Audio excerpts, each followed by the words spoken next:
All right, back with Carlgard, LeCamp, Gage, and Schiff. Peter Schiff, now that the Bank of America has become a ward of the state, effectively, perhaps Barney Frank will be the de facto CEO. They're going to get all this money to finance the Merrill Lynch assets. Are you ready to dive in and buy B of A stock? Absolutely not. I wouldn't want to buy any of these stocks as a shareholder. Remember, who really gets caught holding the bag on all these bailouts are the shareholders. What happens is the government comes in and buys these preferred stocks, lays claim to all the profits. The common shareholders are never going to see a dime in dividends for the rest of their lives. So the shares are basically worthless, even though they're not trading like that. And what happens is all the rewards, all the government money goes to the employees of Merrill Lynch. The people who ran this company into the ground get to spend all this money on their paychecks, on their bonuses. The shareholders are never going to see a dime of this money. Jack Gage, TARP 2, coming up. It passed the Senate today. Big surprise, 52 votes, no problemo.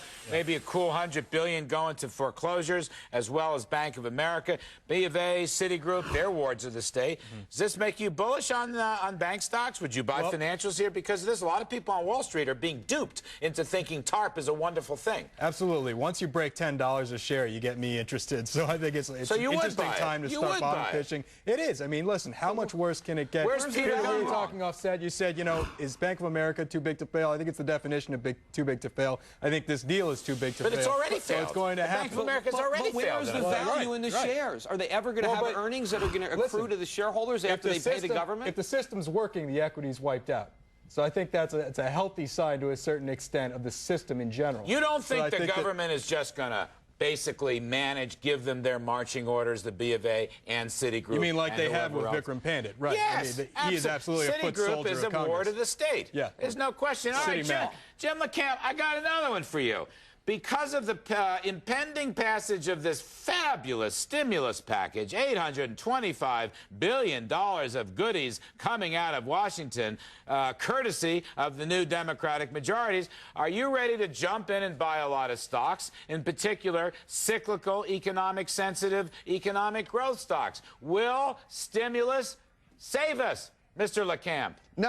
No, this is the wrong stimulus. This is absolutely the wrong thing to do. We're supposed to be a free market economy. We're already trying to inject more debt into a system that's already overloaded with debt. We're already seeing that it's not working. It's the wrong answer. In a free market economy, investors come off the sidelines, they build new businesses, they buy new property, plants, and equipment, and we have $8 trillion on the sidelines. This isn't aimed at that. So government is saying, we want to take your dollars that you make, run them through all these government bureaucracies, and then slowly dribble them back out to you. And this $8 trillion on the sidelines, we're not going to attract that money.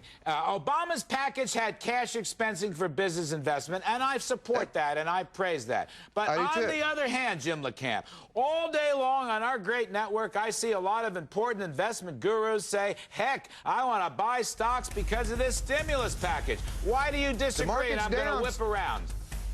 The market's down Quickly. 6 out of the last 7 days because they don't buy that recovery's happening and the banks are circling the drain. All right, so Peter Schiff, we got TARP plus stimulus. This should make everything great in the stock market. The stimulus plan is going to stifle the economy. It might stimulate some spending in the short run, but that's the exact opposite of what we need. I completely forgot you're out there. My God, you're so quiet.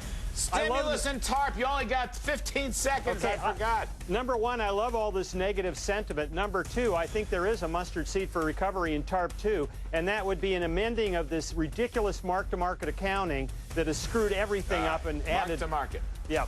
It's not the accounting, it's the assets. LeCamp, Gage, and Schiff. My mistake. Stay right here. President Bush's final address to the nation.